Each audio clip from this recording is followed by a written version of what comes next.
안녕하세요. 오늘 강의를 맡은 내가 만드는 복지국가 정책위원장 오건호입니다. 반갑습니다. 오늘 제가 말씀드릴 주제는 소득보장입니다. 여기 제목 보이시죠? 소득보장의 이해와 대안. 전체적으로 제목은 좀 딱딱합니다. 하지만 흥미진진한 내용이 담겨 있으니까 관심을 갖고 봐주시기 바랍니다. 저는 한 10년 이상 복지국가 운동을 하고 있고 또 복지 정책에 관심이 많습니다. 그리고 지난 한 2년 동안 제가 무척 들떠 있었어요. 왜냐하면 당연히 시민사회단체 활동가로서 여러 복지제도의 발전, 혁신을 기대합니다. 그리고 지난 2년 동안 대한민국 복지제도에서 가장 혁신적인 논의가 어디에서 진행되었는지를 저에게 물으시면 저는 바로 대답 드립니다. 바로 소득보장입니다. 거꾸로 얘기하면 한국 복지제도에서의 소득보장은 굉장히 큰 문제를 안고 있었습니다. 그리고 전혀 개선되지 못하고 미봉적으로 조금씩만 보완되다가 지난 2년 동안 획기적인 논의가 진행되고 있고 앞으로 혁신적인 대안이 등장하기를 기대하고 있습니다. 바로 오늘 그 이야기를 하고자 합니다. 이 소득보장의 혁신 논의에 등장하는 선수들이 있습니다. 오늘 네 선수를 차례로 소개하겠습니다. 1번 타자 전국민 고용보험, 2번 타자 기본소득, 3번 타자 신복지체제, 그리고 4번 타자 안심소득입니다. 각각 끊어서 1주제, 2주제, 3주제, 4주제 형식으로 말씀을 드리겠습니다. 자, 그러면 1번 타자 전국민고용보험을 보겠습니다. 지금은 아마 여러분들이 전국민고용보험이라는 말이 귀에 익숙하실 거예요. 근데 한 몇 년 전까지 고용보험은 우리의 관심사항이 아니었습니다. 왜 이게 등장했을까요? 자, 이 고용보험이 등장하게 된 배경을 먼저 전체 그림으로 한번 보겠습니다. 이게 현재 한국에서 운영되고 있는 소득보장제도의 전체 그림입니다. 제도가 무척 많겠죠? 일일이 다 할 필요는 없습니다. 크게 3개 집단으로 나누어 보겠습니다. 첫 번째 집단은 특정 연령 집단에게 제공하는 사회수당이 있습니다. 아동수당, 기초연금, 그쵸? 예. 그리고 두 번째는 바로 고용보험이 포함되어 있는 사회보험입니다. 그래서 고용보험, 산재보험, 국민연금 같은 사회보험 제도가 있습니다. 이 가운데 특징은 뭐죠? 그렇죠. 보험료를 납부해야 급여가 지급됩니다. 세 번째는 사회부조라고 부릅니다. 여러분들 잘 아실 겁니다. 사회부조는 어떤 제도입니까? 일정 소득 이하의 시민에게 소득을 지원하는 겁니다. 저소득층 소득지원제도고 흔히 우리가 얘기하는 선별복지제도입니다. 여기 생계급여, 근로장려금, 실업부조 이런 것들이 포함됩니다. 소득보장 영역에서 획기적인 혁신 논의가 벌어지고 있다? 그렇습니다. 사회수당에서, 사회보험에서, 그리고 사회부조 세 영역에서 모두 지금 논의가 진행되고 있습니다. 왜? 세 집단의 제도가 모두 다 문제를 가지고 있거든요. 저는 그 문제를 하나의 단어로 집약하겠습니다. 뭘까요? 다양한 소득보장 제도가 있는데 이 제도들이 갖고 있는 공통적인 문제, 그리고 핵심적인 문제 뭘까요? 예, 4글자로 요약이 가능합니다. 사각지대입니다. 사각지대는 우리가 조금 좁은 의미로 사용하면 지급 대상임에도 불구하고 탈락하시는 분들이 떠오를 겁니다. 즉 배제입니다. 적용 대상이어야 됨에도 불구하고 탈락하신 분들이 많습니다. 사회보험에서 바깥에 있는 사각지대 분들이 있었겠고요. 그리고 우리가 생계급여 많이 떠오르시죠? 생계급여에서 수급을 탈락당하시는 분들이 있습니다. 이게 소득보장의 배제의 문제인데 저는 배제 플러스 하나를 더 얘기합니다. 포괄은 되는데 급여가 불충분해요.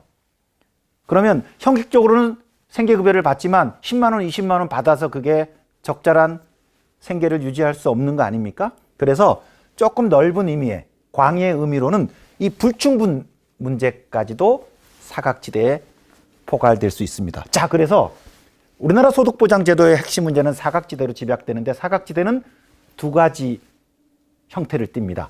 배제와 불충분. 자, 그러면 앞으로 소득보장 개혁의 과제는 뭘까요? 사각지대를 해소하는 겁니다. 사각지대 해소하는 건 어떻게 가능합니까? 두 개의 축으로 가능합니다. 첫째, 배제된 모든 사람들을 제도 안으로 포괄할 것. 포괄하지만 급여가 불충분하면 안 돼요. 급여 수준을 적정한 수준으로까지 올릴 것. 그러면 어느 누구도 소득 지원이 필요한 사람들이 포괄되고 적정 급여까지 이루어지는 보편주의적 소득보장 제도가 마련될 겁니다. 자, 그래서 아까 사회수당, 사회보험, 사회부조 세 가지 영역에 존재하고 있는 사각지대를 어떻게 해결할지 살펴볼 것이고 지난 2년 동안 바로 이 논의가 뜨겁게 진행됐습니다. 먼저 1번 타자 고용보험입니다. 고용보험 1995년에 한국에 도입됐습니다. 그죠? 지금 기준으로는 27년이 지났고요. 코로나가 발생한 2020년, 즉 고용보험이 도입되고 25년이 지난 그 시점에야 고용보험이 사람들에게 알려진 거예요. 왜? 직접 당사자들이 거리에 나왔습니다. 어떻게?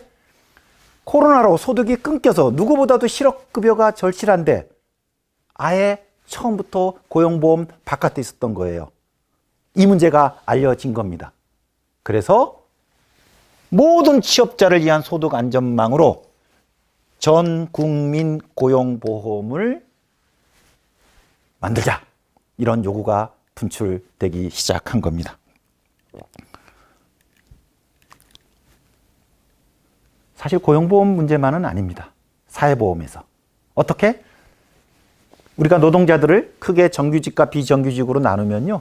정규직 노동자들은 대부분 고용보험이든 건강보험이든 국민연금에 가입되어 있는데 비정규 노동자들은 국민연금에는 36%, 건강보험에는 48%, 고용보험에는 딱 50%에서 비정규직 노동자들의 절반 이상이 사회보험 바깥에 있습니다. 사실 이분들이 더 사회보험이 필요한 사람들이죠. 그렇죠? 노후 빈곤에 더 노출되어 있고 실업을 더 당할 위험을 가지고 있죠. 그럼에도 불구하고 직장 사회보험에 빠져 있습니다. 그리고 아까 전국민 고용보험은 요 고용보험 영역에서 비정규직 노동자, 불안정 취업자들을 모두 다 포괄하게 만들어 달라라는 요구입니다. 여러분, 왜 사회보험에서 비정규직 노동자, 불안정 취업자들이 사회보험 바깥에 있을까요? 사각지대에 있을까요? 예, 제도 자체, 설계, 원리가 그렇게 되어 있기 때문입니다. 지금 사회보험은요, 당신이 어떤 일을 하는지를 기준으로 가입 여부를, 즉 적용 여부를 따집니다. 고용의 지위를 따집니다. 당신은 어떻게 일을 합니까? 저는 회사에 고용돼서 정규직 노동자예요. 웰컴! 환영합니다. 고용보험에 가입하셨습니다. 사회복지관에 일하시는 우리 사회복지사 선생님들 기관에 채용돼서 일을 하고 계십니다. 4대 사회보험에 모두 다 가입되십니다. 그런데 제 얘기를 해야 되겠네요. 저는 이렇게 강의를 하고 또 글을 써서 먹고 삽니다. 프리랜서죠. 저의 사용자가 없습니다. 고용보험이 저한테 묻습니다. 당신은 어떤 일을 하십니까? 전 프리랜서인데요. 회사 없어요? 사용자 없어요? 안 돼요. 그래서 저는 고용보험에 가입되어 있지 않습니다. 국민연금, 건강보험에도 지역으로 가입합니다. 억울한 거 많습니다. 보험료 아주 셉니다. 그런데 그러다 보니까 노동시장 중심권에 있는 사람들은 고용보험에 가입해 있지만 노동자성을 엄격하게 갖고 있지 않은 분들, 누구? 프리랜서, 플랫폼 노동자, 특수고용 노동자, 자영업자, 초단시간 노동자, 예술인, 가장 소득이 불안정한 사람들이 오히려 고용보험 바깥에 있는 거예요. 전국민 고용보험은 뭐냐? 저를 가입시켜 주세요가 아니고요. 더 이상 고용보험 운영 원리를 당신은 어떤 일을 하십니까? 고용지위를 따지지 말고 당신은 얼마 버십니까? 소득만 물어라. 저는 프리랜서지만 소득이 있습니다. 오늘 강의를 하면 강의료를 주신다는 얘기를 들었습니다. 그러면 그 강의료가 저한테 입금되는 순간 사업소득을 원천 징수해서 국세청 납부하는 걸로 지금은 종료되는데 한 발 더 나가서 사업소득세뿐만 아니라 고용보험료, 국민연금, 건강보험료까지 원천 징수해 주세요. 그러면 저는 제 계좌에 강의료가 입금되는 그 순간 사회보험료도 납부해서 사회보험 안에 들어가게 될 겁니다. 뭐? 소득을 기반으로 가입을 시키자는 거예요. 그런데 모든 취업자들은 어떤 일을 하고 있는지는 너무 복잡하지만 똑같은 공통점이 있잖아요. 소득을 얻고 있다는 거. 그래서 전국민 고용보험의 핵심은 고용지위 기반의 자격 따지는 조건을 소득 기반으로 바꾸는 겁니다. 그러면 고용보험의 사각지대가 없어지겠죠. 최소한 소득 행위를 하는 사람들은 모두 다 들어올 수 있으니까.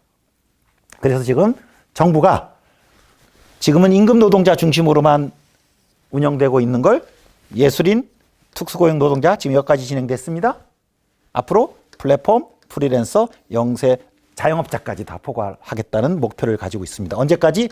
2025년까지 3년 남았네요. 가능할까요? 뭐 정부 정책이니까 기대를 가지겠습니다만은 이 과정을 좀 더 꼼꼼히 지켜본 저의 입장에서는 어려울 것 같아요. 그 이유를 잠깐 이제 살펴보겠습니다. 자, 그래서 2025년까지 전국민 고용보험을 완성해야 되는데 전국민 고용보험이 완성됐다는 건 뭘 의미합니까? 고용보험 문제만이 아니에요. 아까 고용보험 바깥에 있는 분들이 또 다른 사회보험 바깥에 있거든요. 왜? 동일한 원리로 국민연금도 건강보험도 다 가입을 따질 때 묻습니다. 당신은 어떤 일을 하십니까? 이제 그렇게 묻지 말고 당신의 소득은 얼마입니까? 소득 기반으로 바뀌게 되면 고용보험이든 건강보험이든 산재보험이든 국민연금이든 모두 다 사회보험이 뭐로 바뀐다? 소득 기반으로 바뀌게 됨으로써 일하는 모든 사람, 즉 노동시장에서 소득을 얻는 자는 모두 다 사회보험에 가입됩니다. 멋지죠? 그리고 굳이 직장 지역 가입 따질 일도 아니에요. 이제는 저 같은 지역 가입자는 사용자가 없다 보니까 보험료를 제가 다 내는데 저는 지역 가입자는 국가가 사용자 역할을 해달라. 그래서 지역 가입자는 국가가 절반 내고 직장 가입자들은 사용자가 있는 분들은 사용자가 절반씩 내고 소득 있는 사람들은 모두 다 사회보험에 들어오는 소득기반 사회보험이 완성되길 바랍니다. 그런데 어떠세요? 너무 멋지죠? 근데 이게 가능할까? 혹시 의문이 드시는 분이 계시죠? 왜 의문이 드세요? 이게 가능할까? 어떤 일을 하십니까? 라고 묻지 말고 당신의 소득은 얼마입니까?를 묻는 소득 기반으로 가면 깔끔하게 사회보험의 사각지대가 해결되는데 그 길로 가기 위해서는 바로 뭐? 소득 기반. 당신의 소득이 얼마인지를 정확히 알아야 되겠죠.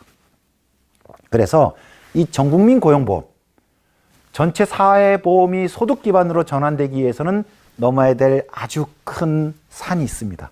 그게 뭐예요? 소득 파악입니다. 그리고 우리가 월 단위로 세금과 사회보험료를 부과하기 때문에 매월 단위입니다. 그래서 요 매월 단위의 소득 파악이 관건입니다. 어떠세요? 가능할까요? 사회복지사 여러분들, 지금 일을 하시면서 매월 월급을 받고 있죠? 여러분의 소득 알고 계시죠? 국세청도 알고 있고 매월 신고할 수 있습니다. 자, 그래서 이 실시간 소득 파악이 있어서 임금 소득자는 지금 다 해결됐어요. 문제 없어요. 근데 문제는 광범위한 비임금 소득자입니다.